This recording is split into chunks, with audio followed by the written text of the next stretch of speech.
Hey everyone, thanks for joining in tonight to, meet our special guest, Judith Manriquez, who has been my personal business coach and has helped with my business really over the years. I mean, I don't even know how long we've known each other, a long time. We'll have to ask Judith, maybe she knows. But anyway, she's helped me from the very beginning and to really professionalize my business, but also just to be in integrity with myself, to be able to bring my business more up to speed and to keep it relevant for how to be of service to others as well.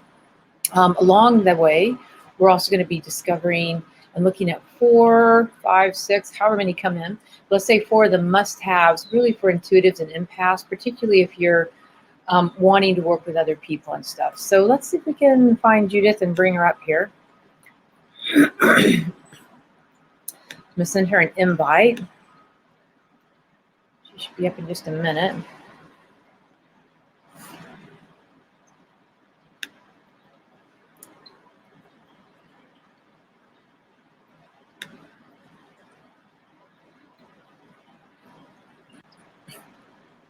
Hey, Judith. Hey there, Adrienne. Hey, how are you? Good. It's good to be here. Yeah, so this is the infamous Judith, the one who is always behind the scenes making things work with my business because I am not tech savvy. But Judith has really some special gifts where she brings her own, soul gifts and her own soul blueprint to the work is one thing I really admire around her. And I have gone through a lot of different business people. And she's just always the one I always love working with the most. And she does this way of when she works with you, she is able to do your human design, which is a process of your birth information and stuff, but it brings it together. It really looks at some of your own soul gifts. So she has her own way of tuning into how a person works, how they process information, and therefore what is going to work really best in their business. So Judith, you want to do a little introduction on your end about? Absolutely. You can hear me well. Yeah, well, I do what you said. Yes, human design is a part of the work that I do. I am an intuitive business mentor. I focus on on intuitives in business, and my particular joy is helping them grow their business, in whatever form it shows up in, right? So I have a background in all kinds of other things. I had my own business for a while, did marketing and design. I tend to be a little geeky and I love tech stuff.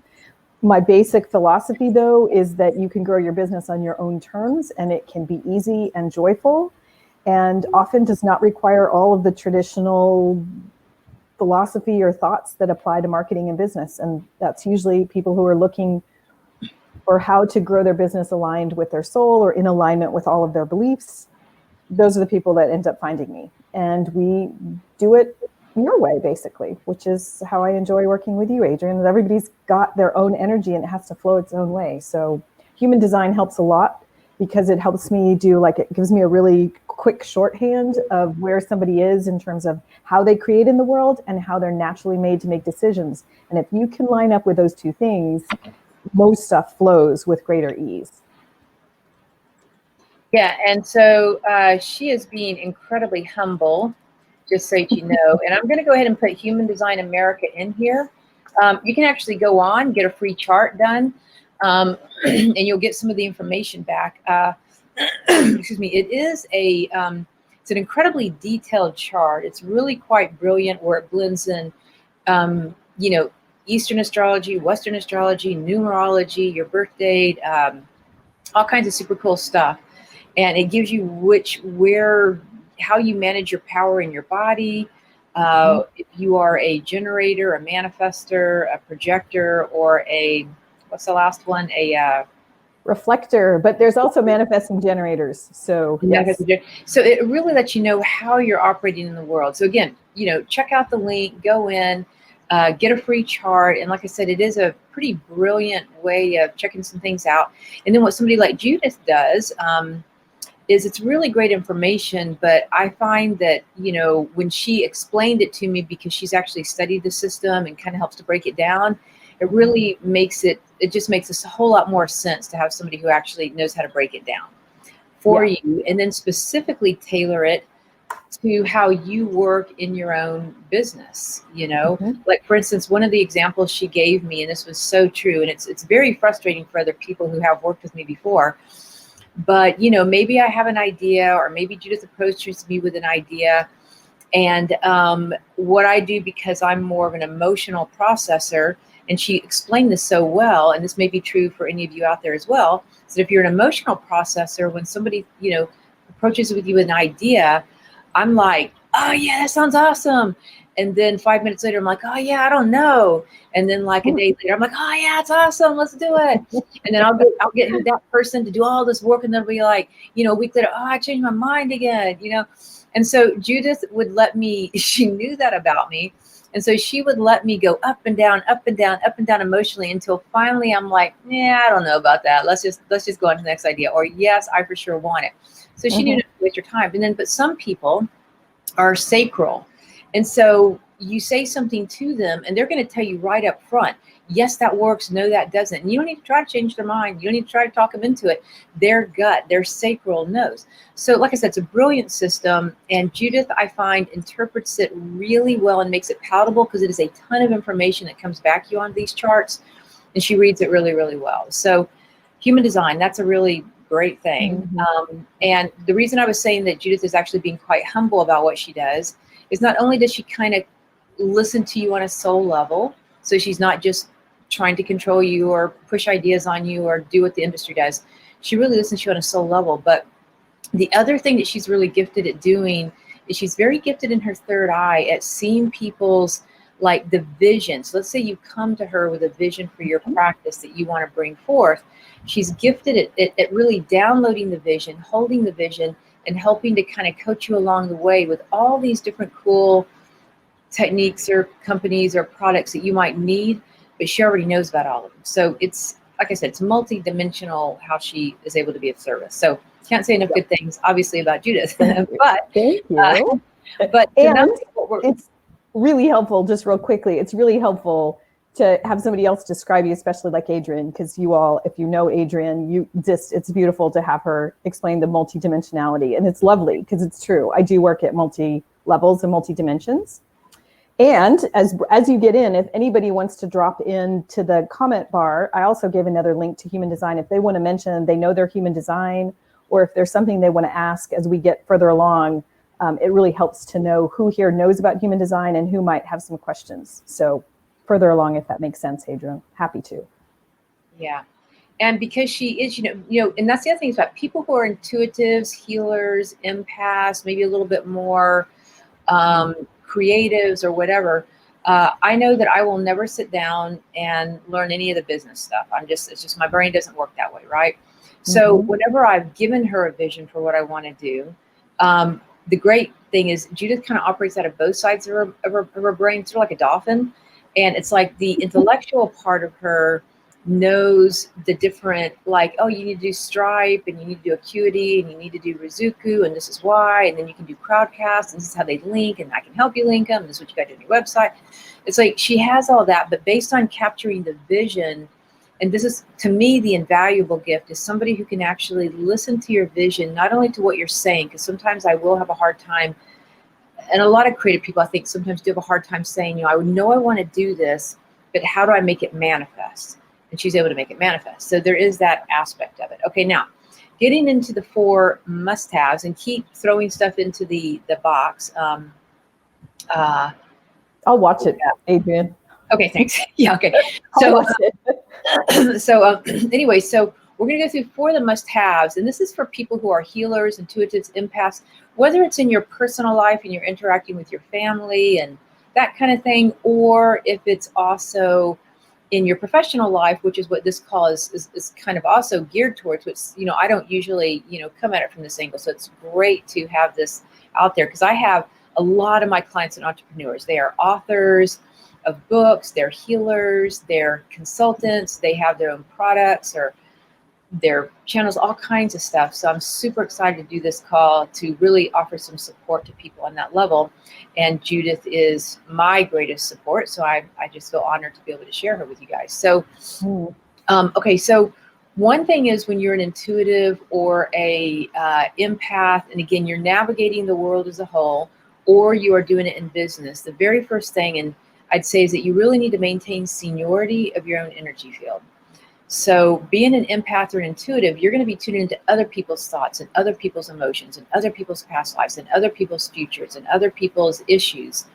And it's very important just from the get-go, just as a foundational start here, is that you want to come into it not questioning yourself, but really owning your energy and saying, you know what, I have seniority of my own energy field, and you're always at choice. Like, there are certain people you may not want to work with, or who aren't in your best interest, or you're not in their best interest. So there's certain people you get into a session and it goes sideways and you don't necessarily want to continue. So always maintain that you have seniority of your own energy field, and that's including with guides and beings as well. So that's kind of a foundational piece, I'd say. But one of the first ones I want to bring forth, and Judith has brought this up, is that for empaths and intuitives, one thing that really can sometimes, because we are open a lot of the time, is that we're not only empathing things in our immediate environment and people and clients, but we also do a lot of work on the inner levels when we sleep at night, and we are very directly, just literally plugged in to the collective consciousness. And when there's a lot of struggle or strife going on, natural disasters, political things going on, just stuff, it's hard for us, big forest fires, it's really hard for us not to feel deeply, and then sometimes allow that to influence us in our own category of energy, how we're managing our life force energy.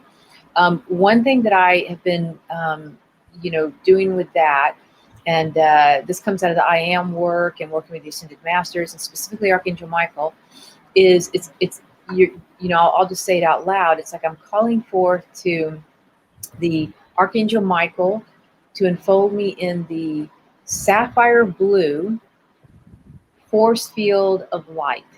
Okay, now I've just recently started doing this one. And I do all kinds of tubes of light and clearing and all kinds of stuff to keep my energy up to par. But this one has a level of strength and power to it that I've never come across before.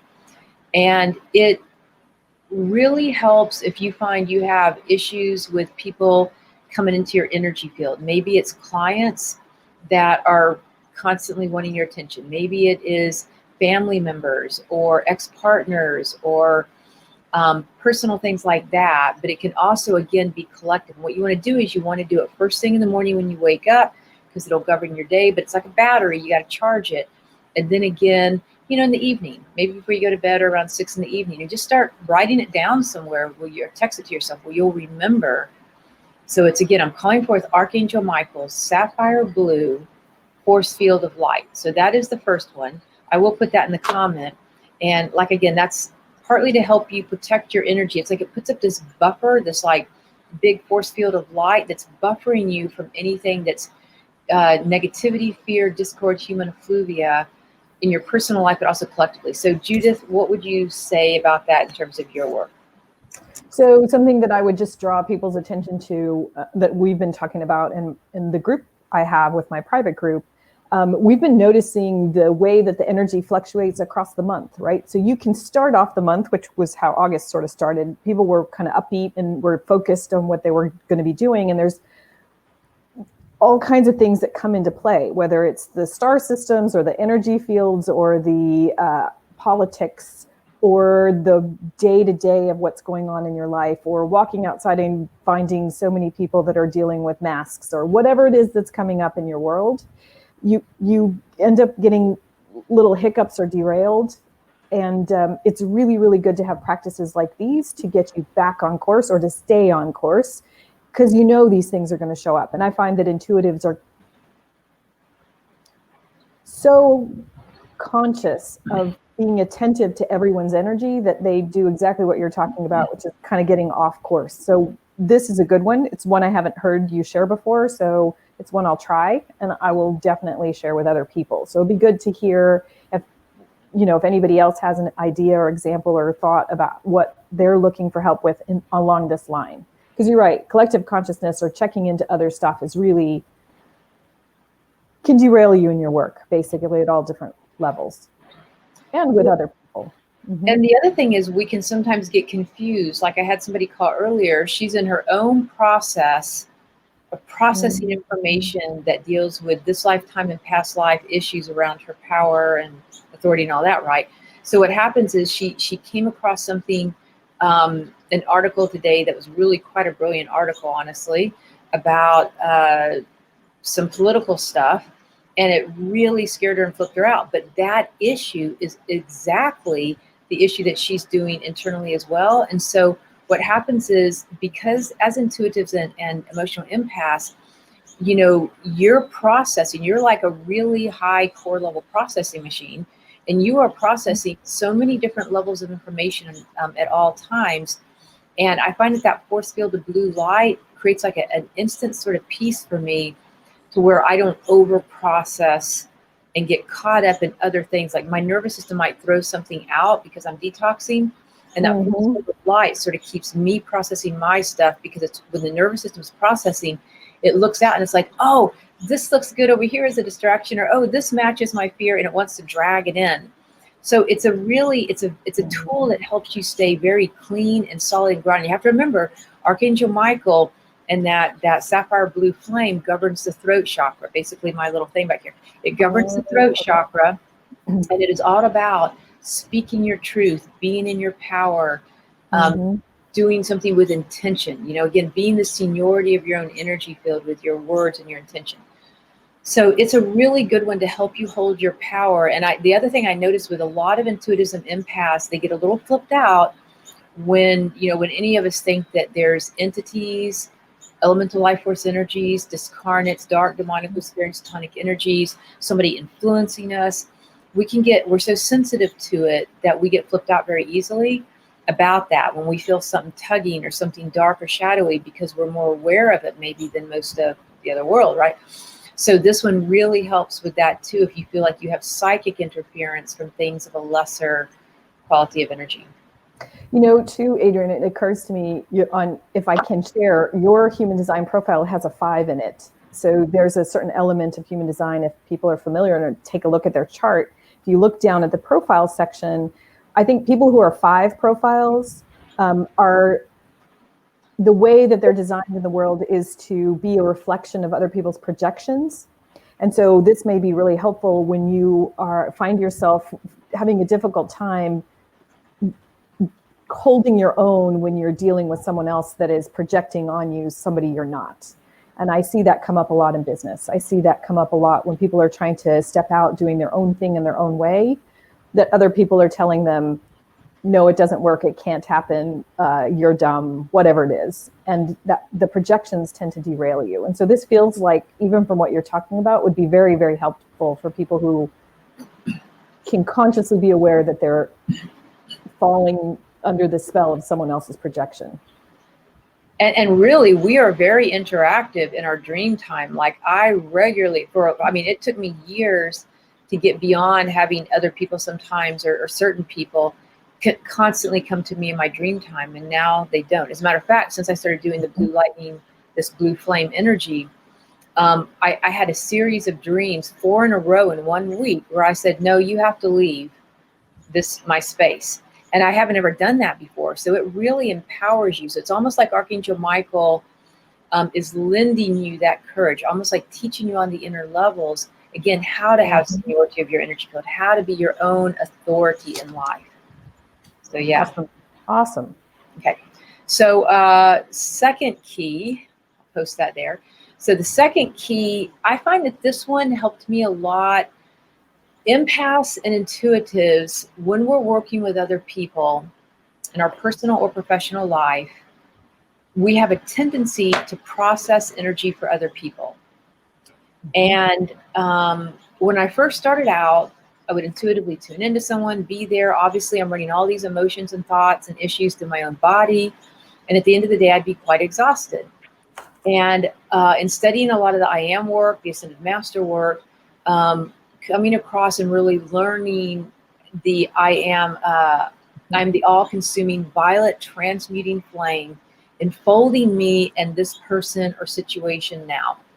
So what that does is is that the violet transmuting flame is a transmuting flame. It does deal with the first chakra, the primary chakra, it's the first chakra, and it deals with transmuting base energy that's going on. And it works primarily in your emotional body, right? So this one is really a good ray for a flame where it will start transmuting and keeping my energy field clean and clear, any emotional issues, but it also transmutes it in the other person. So let's say I'm doing a session with somebody and an emotional issue or something comes up, which is a good thing, because they're trying to clear something. The violet transmuting flame, when I qualify the session at the very beginning, it will start transmuting the energy for them in their auric field, which, again, it makes one less thing for me to feel like I need to do. Not that I need to do it anyway, but it's a good reminder. So all considered violet flame for transmuting emotional energies is a good one. So Judith, anything you want to? Yeah, this is one of your like your base teachings that I learned long ago from you, and I agree. I have a tendency to use it in my morning grounding. So when I first wake, that's my clearing, or when I wake up and I feel like maybe I didn't come back clean from my sleeping, like that's just like my automatic default. I will do that also at the end of the day. It's I think it's a smart move. Again, it's in the same ballpark. And it may be especially helpful for emotional people on the human design chart too. Yeah, particularly all that empathing that goes on, right? And so you can call in. Saint Germain is the ascended master who works with that. I'll put that in there. And it's true. I've been working with Saint Germain for several years now. So that's a foundation of my work too. The I ams, working with the I am presence and the powers of that. And then Archangel Zadkiel, if you like working with the archangels. So, and I sometimes do like calling them in. I'm calling for Saint Germain. Like if I really want to give it a kick, I call them in by name to help me govern. So like with Archangel Michael, they're lending you their energy to help you sometimes, so you can hold it your own. So what's really good about it when you start a session is that it qualifies the energy. So it's almost like it qualifies the energy before you ever get going. If I'm going to take a trip somewhere, if I am, starting a new business project, if I'm calling people in for a program I'm working on, I'll qualify it in the violet transmuting flame to help consume, again, all negativity, fear, discord, human effluvia, even before we get started. And I find that the trip goes better, the class goes better, and it gives people, like, it's a real gift to other people because it gives them a resource to be able to have that cleaning. It's like this, like going through a car wash. It just kind of helps to clean up everybody's energy. And again, it makes less work for you in the long run. And it's a real true blessing for them. And that violet flame, once it gets working, it will sometimes start transmuting things, obviously, that maybe you didn't even know needed to be transmuted or that person didn't know. It will work on multiple levels. And so, again, Saint Germain, Archangel Zadkiel, and I'll send forth the violet flame angels. So that's another one. The violet flame angels to cover a class I'm going to teach, a webinar I'm going to do, anything like that. So, yeah. Does anybody have any questions as you're typing that? It's a good thing to see if anybody else has something they want to add or share at this time.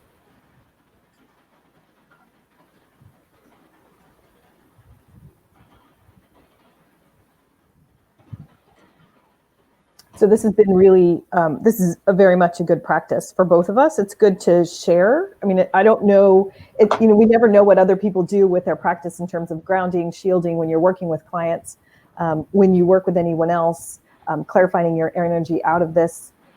Donna says, I'll definitely use this for my next program. Thank you. Yes, they're both very powerful. I think maybe one of the things in terms of best practices when we're intuitive and empathic and we work with others is that we may slide a little bit. You don't, Adrian, because you have it very much built in, but those of us that maybe cross more of a coaching standpoint of things where we maybe are not as connected as you are, we do need to be attentive to how we honor our energy and someone else's energy. So how are we clearing the space, holding the space? We talk about holding space a lot in the spiritual community.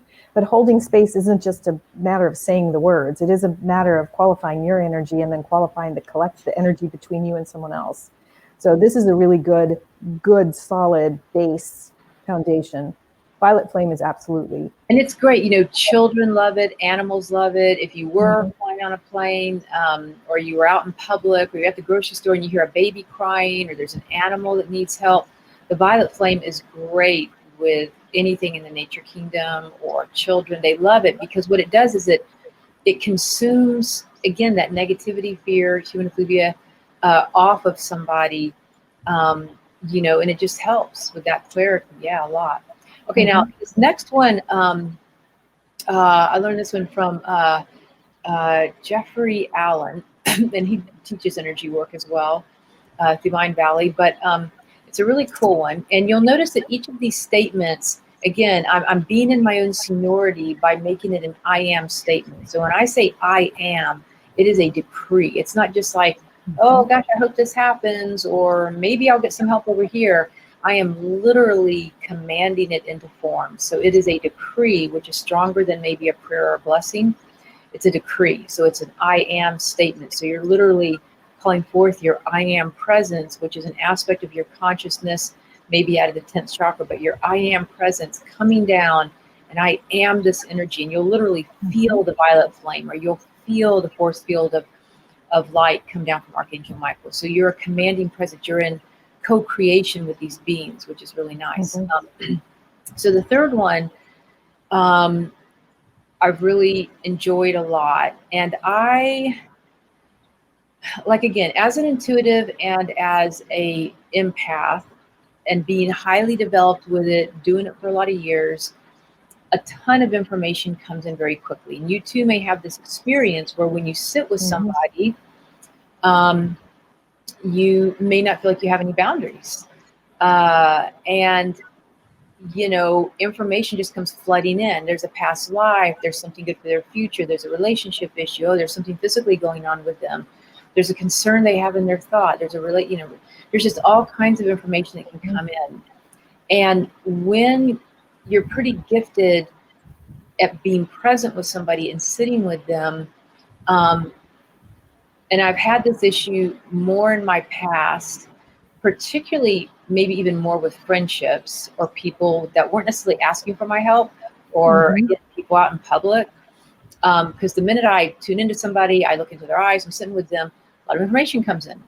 And so this next one is, I am calling forth the permission rose between myself and whoever, right? So if I'm in session, I've really started doing this one. And it just reminds me how to be more respectful and honor other people's boundaries.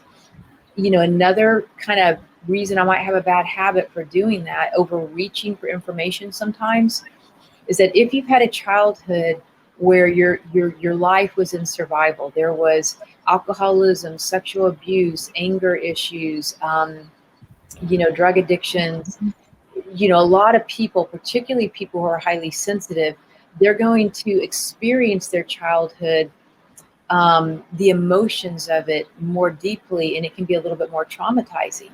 So as children, what we do is we use our gifts of intuition, which we're born with. They're intact as soon as we're born. We use them to survive, right? And so then as we start moving into the world, and let's say we're just hanging out with people, or we do want to use this as a profession because it's our calling as a healer, then sometimes what we do is we're using our intuition to tune into other people, not always only to be of service with them, but also for our own survival, to be accepted, to be loved. Is this a danger? Should I say this? Should I not say this? So what the permission rose does, and what you do is you imagine this beautiful, maybe pink or magenta or maybe even white. It's a large rose, and you imagine it in front of you in the distance between you and that person, like a middle zone, right? And it's like this middle zone that you have between you and the person. And what it does for me also is it helps to qualify the energy to whatever I need to know about them. It's like the permission rose when you put it in place before you start. And I just do it in my head silently. I don't really have to say it out loud. It's okay if you do say it out loud. But what I find is I have felt like there's this invisible sort of energy that kind of almost reminds me, oh, I don't really need to go there. Or, oh, I feel safe. They're not going to cross my energy field. Again, on a survival level, intuitives and empaths are reading energy sometimes just because we feel like we're always in survival. So we're overly using our intuition and our adrenals on that level. So the permission rose again, it says, hey, I have a boundary. And intuitives and empaths, particularly as children, felt like their boundaries were crossed very easily because other people's emotions are 10 times louder. Other people's thought forms are 10 times louder. Their anger is like a tsunami. Their alcoholism and the entities that come with it or other drug abuse is like, a horror film. So when people are more closed down, they may not be as intuitive to some of those things. But children, psychic children who have those gifts, it becomes way more threatening. So the permission rose, I find, makes me feel safer to know that it's there, like this boundary to where somebody can't overreach into my energy field because I'm clearly opening up to tune into them.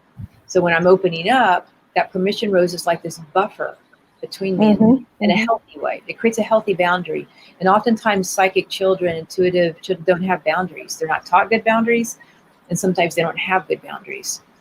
So it really helps tremendously to where you don't use your intuition to overreach into somebody else's energy field and then start over caring, processing for them, coming up with information that maybe is not in their soul's best interest in that moment.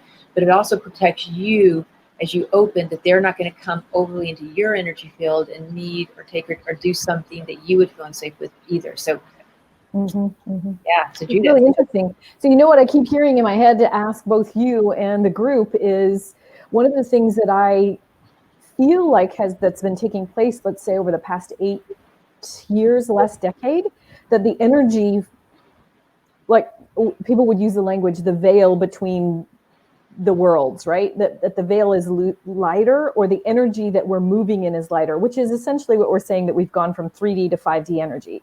And one of the things that I've noticed is that the younger population moves much more easily with their intuition. So whatever intuitive gifts they have, they've just jumped in with less of the trauma and stress that we had when we were stepping into this at the end of the last century, millennium, and then as we moved into this. So I'm wondering, as I reflect on this, in what way that might play out. So I keep hearing, like, it does help with people who already naturally can move within this energy with a lot more ease than we did. And then it's almost like, since I learned to lift weights when the gravity was a lot stronger, I might be more inclined to be pushing into people's energy without the awareness that I don't need to use as much of my spidey senses, as I say. It may be a good medium. So I don't know if other people have noticed that difference, because even for me, I'm more claircognizant, but even when somebody's sharing something with me, I'm noticing that I'm taking in a lot more information than I ever used to from many different channels. So it feels like this would be really helpful in those cases.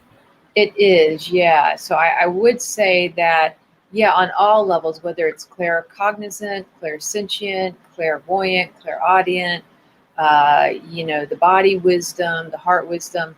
Yeah, so this rose, again, you imagine it as kind of a larger rose that sort of like acts as this buffer, and it does help with any of the intuitive aspects for sure. And then most definitely more light has come into the planet to where, especially as we cross into 2020, we're on the ascension timeline, we're just in a very different place. The fifth dimensional consciousness is coming forth. Your fifth dimensional self is more active. And I find as we are naturally, so you have different levels of consciousness, right? The inner child and the personality. And that's a lot of three-dimensional type stuff there, right? Is when you deal with the unconscious and the inner child and the personality ego. Think about that as like 1, 2, and 3-dimensional selves. And that's how the world has oftentimes sort of revolved. And that means that a lot of people are in denial to these other energies. Well, then, let's say, in the 80s, we became way more with the convergent stuff. We became way more maybe into the 4th dimensional realm. We're dealing more with the heart energy, the heart intuition, and some energies along those lines. And so it definitely lightened up energy on that level as well, and greater gifts of intuition. But now, as we cross into 2020, this kind of astrological time zone of our awakening and evolution, we're now at a point where we're inviting now not only our fourth dimensional self, which is more soul energy, heart energy, soul healing, and but the fifth dimensional self is really activating a lot of even those more higher chakra intuitions that come from the higher chakra system. You know what I mean? So we can't really help evolution. It's happening. So whether you're aware of the fifth dimensional self or the ascension timeline, doesn't even matter. The energy's coming onto the planet, and that part of us, that dimensional part of us, is coming down into us now and activating that. So the permission rose can help you for sure feel more balanced. I find the permission rose makes me feel more balanced, more aligned, and more balanced in terms of all of my intuitions that might be there, actually. And it also sets up a boundary with other people, because when my permission rose is there, I energetically tell the person. I don't even have to say, you're doing this, or you're being an energy vampire, or you're doing this, or dodging an energy vampire, like that book. Right? I don't have to say anything. When I put up the permission rose, it's like I have energetically put up a really healthy boundary with the person, to where their energetic self can sense it. Even if we're not seeing it, they can sense it. It's like, oh, there's something new there. And I find that people are more respectful. So one of the interesting things you said about the other two is that the first, when you're talking about the Archangel Michael's sapphire blue flame, you were saying that's more fifth chakra. And then you said violet flame is more first chakra. When you think about the permission rose, is that more like a shield, or are we talking about it across? Can you sense that in terms of where it's working, or how it is sort of like this filter? Think of it like a filter of energy. And I would say it probably relates even a little bit more towards the heart energy. I'd say this permission rose, but it is like a filtering system from you to others and others to them on that level. I don't know if that answered your question or not. Yeah, it does. It's just interesting to understand it. Yeah, it's not necessarily a ray. So it's not a ray, so I'm not tying it to a chakra. But if I had to say where I centered it, I find that the center of the permission rose is right about here around my heart energy. And it's letting that part of me really sort of know how to manage that a little bit better, right? And along with that, our fifth dimensional selves are coming into form. So our intuitions for all of us are having a greater awakening right now, just all the way around. And this is a good tool to have in general. You know what I mean? Yeah, I think that's a good word to talk about it in terms of a filtering system. It's a filtering system. It's not exactly a shield, but it's a filtering system that does not let something come in that doesn't feel like it's an integrity to your soul, to your heart. And it really catches you with your soul and heart. Don't get out of integrity and overreach into somebody else's energy field either. So it creates divine respect. Respect and honor come out of that permission rose. Awesome. And that really also, I find it has been helpful for me also, because sometimes I think people who are high intuitives and empaths also are, we have kind of a weak link with trust issues sometimes, I find. We might trust spirit, but we may not trust people, you know what I mean? Because of all the things we see, sense, and whatever, that may not be congruent in that person. In other words, they're not owning what's going on. So then we kind of second guess and don't really trust them. And then sometimes we may not even trust ourselves, because people will say, oh, you're crazy, or, oh, that's not true, or that's not happening. So trust is sometimes a broken thing. And I do find with intuitives and empaths that the permission rose helps to almost rebuild your inner level of trust and self-worth, and knowing it's okay to have a healthy boundary. It's okay. It teaches you respect, not to overreach into people's energy fields. So it rebuilds trust, I find, too, which is a really nice thing that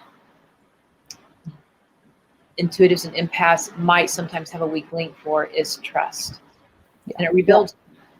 Yeah, I think to what you said really quickly that kind of went through was it's supporting healthy boundaries.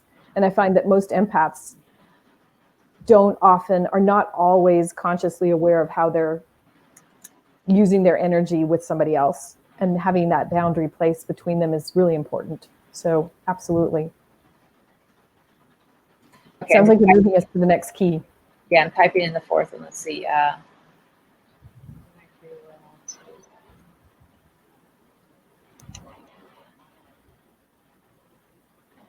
Does anyone have any questions as she's typing?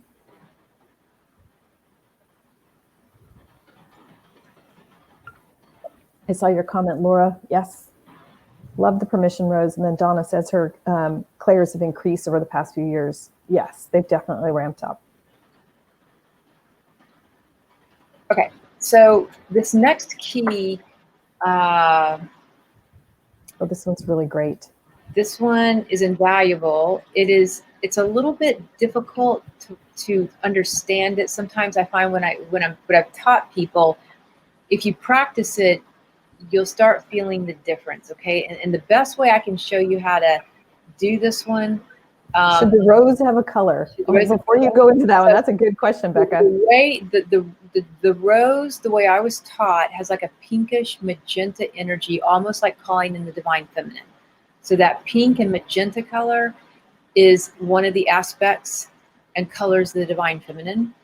I find I tend to gravitate towards white rose a lot of times, especially when I'm cleansing my chakras. Like I do a weekly sort of cleanse of my chakras where I imagine a white rose sort of going into each chakra, including the 8th chakra and the one beneath my feet. And then I'll use that white rose almost like a lint brush, and I'll roll it around the inside of my auric field. So around my chakras, into my chakras, cleaning out belief system, stuck emotions. But I cleanse the inside of my auric field because that's where we are projecting pictures about what we want, like photographs of images that we want people to know about us or things maybe be afraid to know about us. And so I like to cleanse those up. So what I'm projecting is cleaner to you. But then I also take that lint brush, that white rose, and I roll it around the outside of my aura because there's plenty of people who project onto me too. Parents, people who like you, people who don't like you, whatever. It could be good or bad. But the thing is, you want to have as clear of an energy as possible when you're dealing with people. And so cleansing the inside, the outside of your aura from any of those like Polaroid type picture images, which are just usually belief systems, as well as your chakras, that's really helpful. So I use a white one for that, but even with the permission rose, I sort of vacillate between the pink magenta color, calling in the energy of the divine feminine, really backing that up. I feel very supported by that. And sometimes just also pure white, just because I just like that. It helps me sort of see the energy a little better. So great question though, really good question. Okay, so mentally empathing, that is a gift that was shared to me by Russell Forsyth. He does really excellent work. He really helps to teach people about how to manage their energy. I will put his information in here as well. As you do that, I can speak a little bit to this so that people know. You guys may want to prepare for this one in terms of thinking about something where you have felt connected to somebody else or triggered or something going on in your life where it's like you're running the emotions here. And Adrienne, when you first taught me this, you actually had me get into that energy and then had me breathe into, and that may be a good thing to just take people through. You really have to feel this one. This is an experienced learning, not a mental learning. This one's very much an experience. You got to feel it. Yeah. Okay. Yeah, it's a very experienced one. He did this with me as well when he was teaching me. Okay. So think of it like this. People who are, particularly in this case, I'm talking about empaths, but this will be for intuitives as well. So empaths, intuitives, when someone is projecting onto you or sending negative energy, you'll be more sensitive to it. Or if they're pulling energy, if they're hooking energy. And you can describe it. It's actually pretty literal in the energy world. I felt stabbed in the back. It's kind of literally what people are energetically on. It's in the astral realm what's happening is in the astral realm and again the auric field, where they will snag your energy. They'll punch you in the gut. They'll punch you in the heart. They'll stab you in the back. They will cut you off at the knees. They'll, cut your throat. So the ways in which we're describing it in a very literal sense is actually energetically what is oftentimes happening. You feel hooked with their energy, like a fishing hook or something, right? You feel ported, that they're pulling energy. So this gets into a lot of the, I'd highly recommend this book, Dodging Energy Vampires. Yes. And it's a book by Christiane Northrup. And she is excellent because she's a medical doctor. She really sees the health effects that people are, particularly women, she works a lot in the women industry, but that people are having. And the more she started realizing it, she started realizing as she was developing some of her own intuitive qualities, as she was working with people and having acceptance for it, that basically when people were having bad relationships with people, maybe a work relation or a partnership or a family member or a friend that might have been being kind of energy vampires, she could see where those people, let's say on a psychological level, may have had some narcissistic type tendencies or bad behaviors or just didn't have any boundaries at all, basically. And she saw the effects that was having on her female clients, that they would maybe have weight issues, or they would have self-esteem issues, or they would have thyroid issues. So it was a very literal translation as a medical doctor for her to see the energetics effects. So she wrote this whole book on it. It's a very powerful book. And so you can imagine then, as an intuitive and empath, that you're going to be probably a little more sensitive to having this array of psychic energy come at you, right? Particularly if you're doing it as a business and you're working with people. So I always start every session with, I'm using my free will to mentally empath my world and everyone in it and this session, or whatever it is I might be specifically doing. And one of the issues that people have right up front, particularly for empaths, is, well, what if I can't feel them? Because that's one of the ways they know how to move in the world. So you'll still sense them, but when you mentally empath, what's happening is, instead of your emotional body having to run the psychic attack or the energy drain through your physical body, which makes it very difficult, when you mentally empath, it's like you're using your free will. The mental empath comes out of your mental body, your higher mental body, which is your higher self. And when you call it in, your higher self is like, no big deal, I got this. And for me, when I watch it, it sets up a field of light almost instantaneously around my body, about 21 feet in diameter around my body. And so if somebody is invasive to my energy, they are hooking or pulling my energy, they're sending negative psychic energy towards me, negative thought forms or whatever, it's like, let's say somebody was throwing a dagger at you. It's like it hits this wall and just falls. Or they're trying to hook you, it hits this wall and it falls. And you feel safer in your body. And that is a beautiful thing for people who are empaths and intuitives, is to feel safe in your body. Because the safer you feel, the more you allow your higher presence to come in, the greater your gifts can come through you, because you're not always in the defensive mode. So it sets up a beautiful energy. And again, I start my day with this. I do all my sessions with it. And the other thing I found is that when I'm mentally empathing, is that I actually see more clearly what's going on in the energy field. I can be more honest, more in integrity. I can see more clearly. I can still sense what's going on emotionally for that person. So I don't lose my gift of empathy. If that's one of the tools I use to read people, I don't lose it. It actually just makes me feel safe enough to be the observer of it without taking it on or having, bad boundaries with it. You know what I mean? Where I walk away carrying something. Anything else you want to say about that? Well, I want to tag this into real life. This is a really, really, really important one. So if people, all of the things that Adrian's been sharing are really important, but this one I think is really, really critical at this time, because you can just think about all of the different ways that we are currently experiencing this. One, we experience it in our business, but what's more critical when you're thinking about your business is you're actually thinking about yourself and how you're engaging with the world and with your clients, but with your world. what's happening in the world. I keep hearing from people how they're feeling enormously judged for the place that they stand in relationship to what's going on in our society about the COVID response, whether wearing a mask, not wearing a mask, vaccinations, not vaccinations. I'm seeing a ton of people feeling attacked in their relationships right now, having friendships outside of this, dating outside of this. There's all of these different ways that this is showing up. And we are responding, especially, we're all very emotional, but we're all very sensitive too. And so a lot of this will feel in the body almost like a stress response or a fight or flight response. And I have found that those are my little warning signals that this is the time to really shift the energy to do mental empathing, because that's when I've slipped into empathing everyone else. I'm empathing.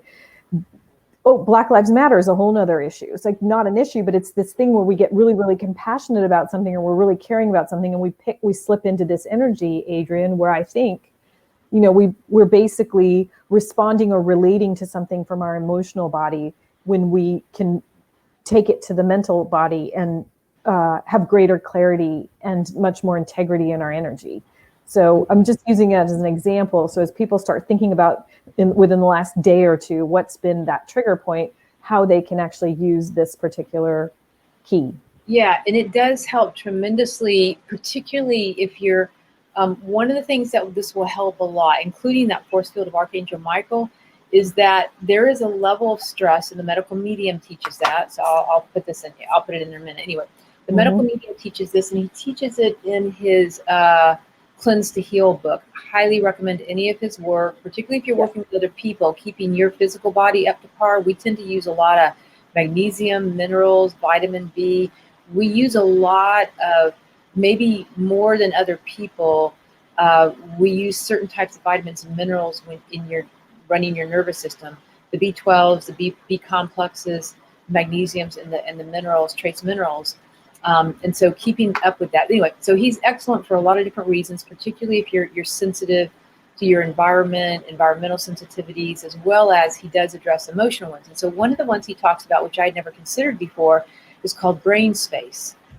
And brain space is where you're overthinking about a client, you're overthinking about a problem you have, you're overthinking about a political matter, you're overthinking about, something that's triggering you, or a relationship issue. And right now, politically, and because of COVID, and because of political stresses and things like that, I find that our brain space is quite precious. And when you're overly using up your brain space, and you don't have brain space just to go into that room in the center of your head and just not hear any voices, it really takes away from your inner peace. And so mentally empathing your world and everyone in it helps to, again, create sort of a healthy boundary energetically. But I find that I'm very protective, and I notice when my thoughts become obsessive over something I'm trying to figure out, or I'm processing within myself, or a person I got to deal with, or a political thing, or whatever, I'm like, you know what, is this really worth my brain space? Because my brain space, what happens is when your brain space is overly processing, which sometimes, especially if you're intuitive, you mentally use a lot of energy, right? You're picking up on thought forms and stuff. So you want to save your brain space because it will race your adrenals. It uses up a lot of adrenal energy, and then you have a hard time sleeping at night. You can't stay focused on something. So again, brain space, super important concept. And own your brain space. Don't let things into it, and mentally empathing will help you. So let's practice with it now. Yes, this is a good one. It's experiential. So I want you to imagine for a moment somebody in your life. So you want to close your eyes, just take a deep breath. And this is going to feel a little vulnerable at first, okay? But I want you to pick somebody that you feel has a negative intention in your space, a negative intention for you. It could be somebody you live with that there's just stress having. It could be a friend you've had an argument with, or it could be somebody out of your past, and just breathing into that energy. And again, just noticing a negative situation, something that you feel threatened by, psychically attacked, energetically drained. And I want you to notice the effect that it has on your aura. Like, do you feel punched in the gut? Something's draining your energy from your solar plexus? Do you feel stabbed in the back, cut off at the knees? Do you feel like somebody's kind of ripped at your aura with a nasty remark or psychic attack? Entities that might be coming through them as well. So again, it's an unpleasant feeling, but I want you to go there so that you can scan your energy body and notice, where do you feel it on your body? And how much can you just however you want to identify it, as much as possible. Mm-hmm. You can see it might feel a little intimidating. It kind of brings up some fear or maybe some anger, maybe even sorrow. And I want you to notice your energy level on a scale of, let's say, 1 to 10. How much energy are you losing in that event? Are you losing a ton of energy, like a 10? Are you losing a little bit of energy? Sometimes people feel this, they're going through divorces, or they're having family conflicts, or setting boundaries with friends that maybe they'd never set before, or work environments. Mm-hmm. Okay, now I want you to say, I am using my free will. Mm-hmm. I'm using my free will. My free will. Call forth that I'm mentally empathing my life, my world, and everyone, and I'm mentally empathing, let's say in that specific situation with that person, that event. I am using my free will to mentally empath my world and this situation, my energy field and this person. And what you're feeling for, I'm mentally empathing. And for me, what I feel is like all of a sudden I have space to breathe. My aura isn't so cramped in on side of me because I don't feel safe. So when empaths and intuitives don't feel safe, we draw our aura really in on top of us and we have a hard time breathing. We feel very anxious. We can sometimes feel depressed very easily too. Anxious or depressed is sometimes when we're processing too much of somebody else's emotions through our nervous system, but also because we have our aura pulled so far in, it makes us feel claustrophobic. So when you mentally empath, you can almost take a big breath and feel all your energy expand again, like, hey, I got room to be in this world. And so it may go 4 feet out, whatever. For me, I notice it about 21 feet out because of my higher self. But whatever it is, I'm mentally empathing. And now I want you, as you claim, you're the seniority of your energy field, and you claim that space. I'm mentally empathing. Mm-hmm. It's a command. It's an authority. And now I want you to go back in that same situation, and I want you to watch what happens. Is the hook, the cording, the dagger, the negative energy, is that still happening? Does it hit that wall and fall to the ground? Does it just vanish? Does it dissipate? Can they get through? And this is you practicing with your higher self. I am using my free will. Call forth, I'm mentally empathing my energy field. And so your higher selves take over, and it starts to kind of support you and maybe protect your energy field in a place where your emotional body, your inner child, your unconscious maybe didn't know how. So it's like you're calling in the best of both worlds. Okay, so I'd like some feedback on this one, because this one, we might want to have a question or something. So you can put it in the box if you like. So good question. Did it make sense to you? Did you feel the difference? Yeah. So Laura's saying it immediately left my gut to above me. Yes, I feel it come above me too. Yeah, and that's a good way of just saying it's out of my energy field. Yeah. Yeah, and when Russell taught me this, when he's like, I hate to do this with you, but it's just the easiest way for me to show you. He's like, okay, I want you to imagine I'm sending negative energy your way. And I immediately, when he said it, I could feel like sort of long sort of swords coming straight at me. And it's like it hurt my feelings and it upset me. And I felt it like kind of poking in my energy field, right? Like anger. What he was doing is he was imagining being angry. So there was an intent of anger. And then imagining of throwing these daggers at me, right? And it was uncomfortable. And he's like, okay, now mentally empath. And when I mentally empathed, he did it again. And I could feel my own energy field protecting myself. And because I grew up with a very psychic father who was also very mentally ill and had a lot of entities and was very dangerous with guns and knives and all kinds of stuff, it gave me the sense of knowing I could finally protect myself psychically. And so if you've had sexual abuse, if you had alcoholic parents or drug addict parents, or you've had a lot of arguing, or you're afraid of anger, or you're afraid of people being mad at you, or you're easily manipulated, mentally empathing is going to help you a lot, because you're going to remember this innate intelligence to be able to energetically protect yourself on that level. And I don't have to say anything to do it. I don't have to like pick a big fight with you. I just do it, and I mean it when I say it. And people get bored pretty quickly, and they either stop it or they just stop because it's boring to them. It's not affecting me. It's not, because the other thing I think with empaths and intuitives is that if you can intimidate me, like let's say as an intuitive and empath, if you can make me afraid, if you can scare me, if you can make me feel bad, if you can hook my energy and whine about something and I start to feel bad, or you say you're going to be mad at me and I'm like, oh my God, it's my fault and I just want peace, or I just want to be loved, or I want you to know I love you because that's my gift, is the gift of love. Then what happens is when people use these things, usually unconsciously, sometimes it is conscious, which would be more conscious narcissist, but sometimes it's very unconscious for a lot of people, but they are manipulating you. And when you put up that mentally empathing, it clears your head. You can see what's going on, and it clears your emotions to feel safe enough to sense what's going on without feeling crazy about it. It gives you the empowerment to remember your innate intelligence to protect your own energy field.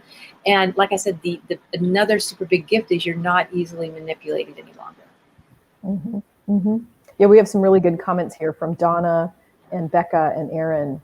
It also makes me think too, is that this is a really good thing to use when you think about it from the business field. This is a really good thing to use when you feel like you are selling somebody.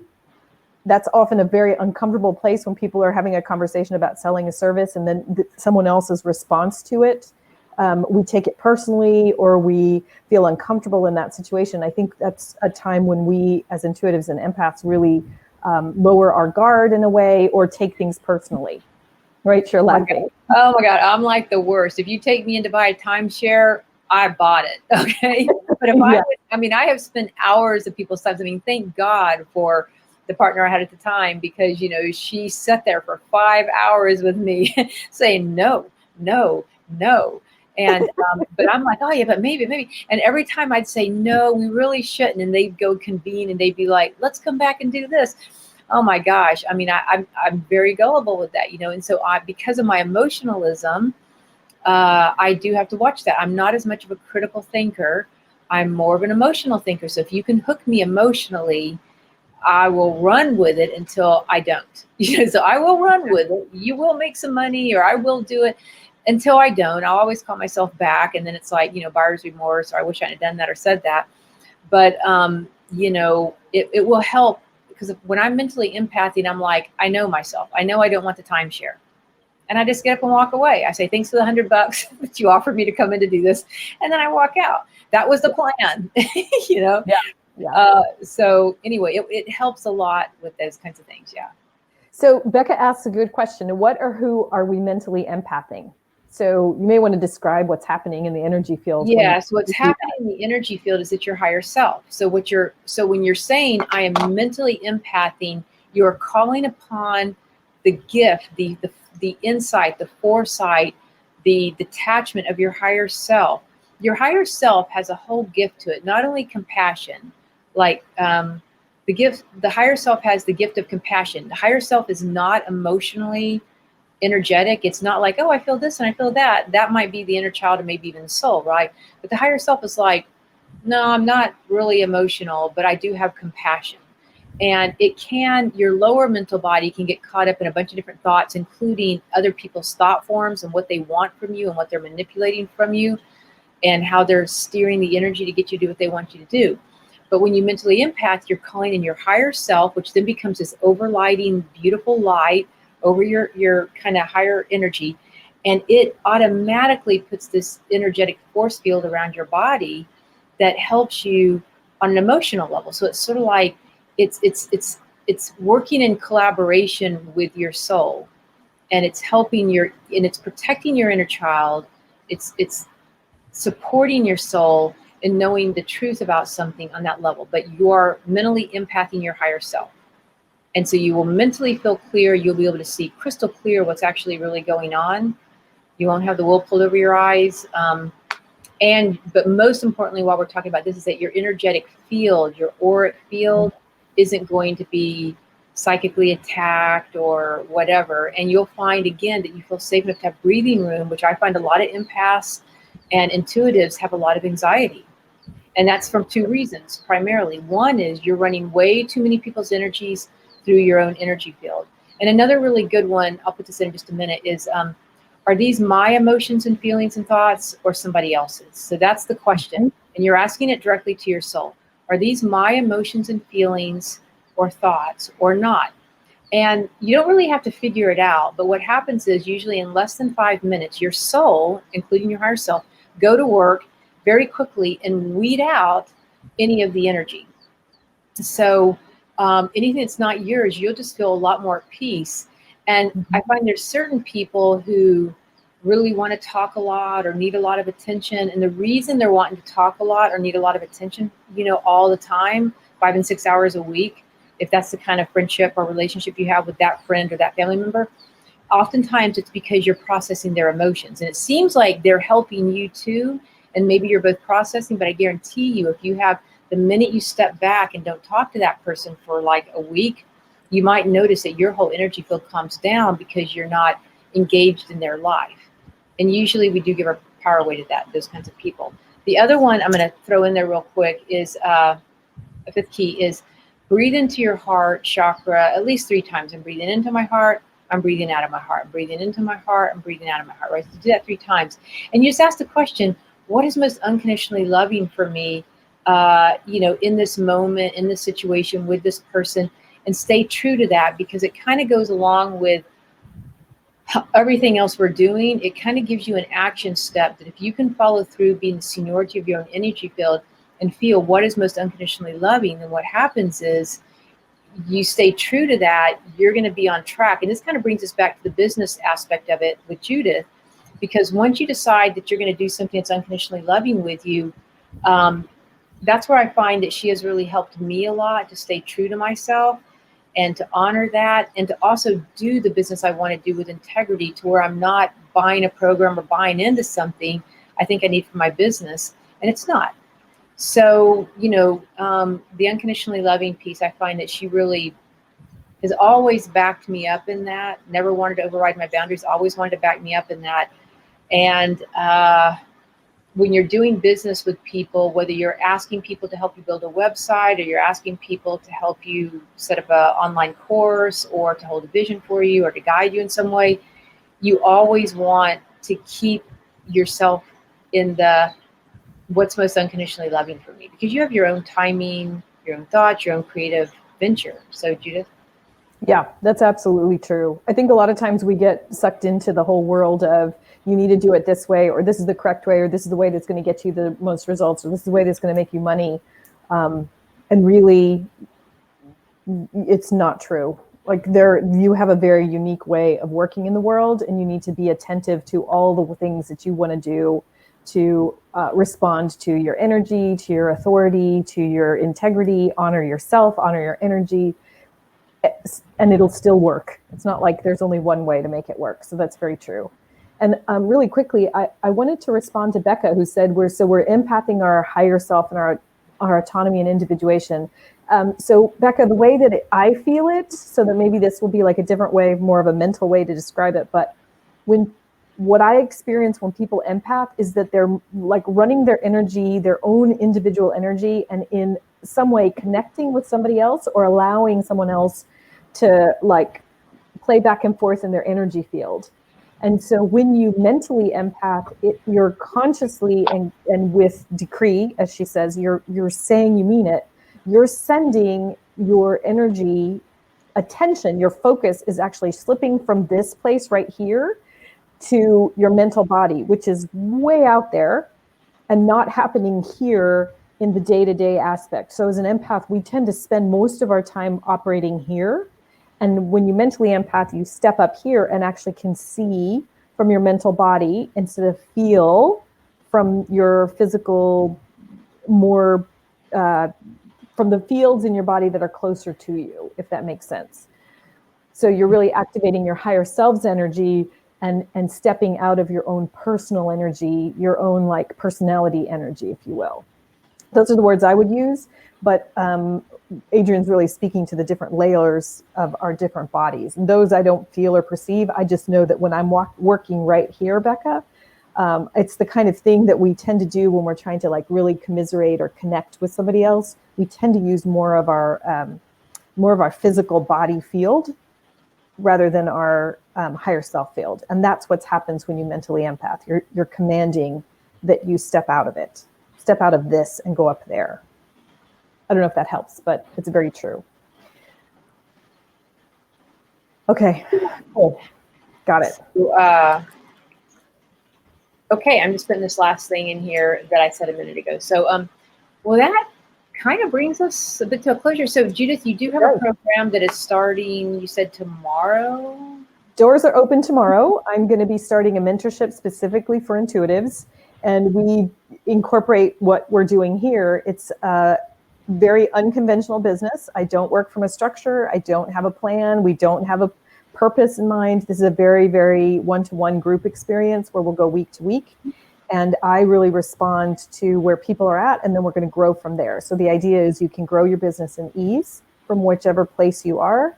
You already have what you need, and you have all the skills that you need. So let's listen to your wisdom and activate it and use it in your business. So if you're interested, I'll go ahead and put my email address in here and just message me. And we can either schedule some time to talk, or I can make sure to get you information when I do announce it to everybody else. So you're the first to hear it, people. That's cool. Thank you. Yeah. And I just want to say thank you, everybody, for being on the call.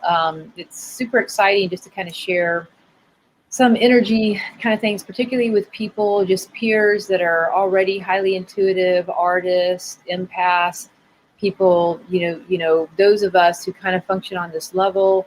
I'm just really honored, for one, to be in the world with you and to be doing all this work with you. Yeah, so thanks for being on the call this evening. And Judith, thank you so much for joining us and offering the beautiful work that you do on a soul level with all of the people, all the intuitives that you work with. I mean, it makes us, it allows all of us to do what we do best by having you do what you do best. So thank you.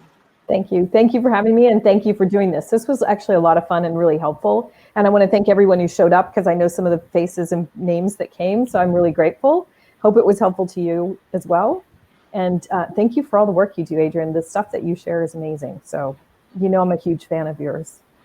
Well, it's out there because you put it out there for me. You set up my website. You did everything for me, so thank you. Okay. Thank you, everybody, for yeah. Have a good evening, and reach out if you guys have any questions about anything at all. Okay, talk to you later. Okay, good night. Take care, y'all. Bye. Feel free to share this with all your friends as well. It'll be on YouTube, My Wild Magic with Adrian Cobb. It'll be on my YouTube station if you want to subscribe, and it'll be there if you also find that there's anybody you feel like this would be beneficial for, to contact me or Judith, or just to watch the video and learn some cool things. Yeah, and this will turn into a recording the minute we get off, so it's easy to share with anybody, and they can come take a look at the recording and see the chat. Cool. Alrighty. Okay. Have a good evening. Okay. Bye.